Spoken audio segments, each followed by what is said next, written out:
This was the scene in March as Puntland forces battled hundreds of militants in a week-long offensive. 173 militants were killed, almost 100 others captured. The prisoners were mostly young children, inexperienced, and from the interviews, some say they were kidnapped by Al-Shabaab and forced to join the militant group. But a military court in Puntland region has sentenced 43 militants to death. The regional administration also said that 54 others were minor boys. The trial took place in Garowe, the administrative capital of the Puntland state. Experts warn that the absence of the media in the trial will raise serious questions.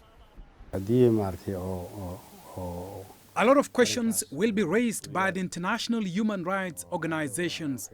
Various rights groups will condemn this trial and execution, considering the fact that most of those arrested were young, inexperienced fighters. The due process of the law has to be followed, and the media has to present for fairness and equality. Al-Shabaab has in the past years waged a campaign against Puntland. Its fighters remained holed up in the Galgala mountains. It's now pledged allegiance to ISIL. According to Puntland authorities, the convicted militants can appeal against the verdicts. But in 2013, Puntland executed 13 Al-Shabaab militants, the single largest execution ever to take place in Puntland. But Puntland's president Abdulaziz Muhammad Ali has a message for the militants, whom he accused of recent killings and creating insecurity in that region. I want to tell the Al-Shabaab this. Our prisons are awash with militants whom we can execute whenever you spill a drop of our people's blood.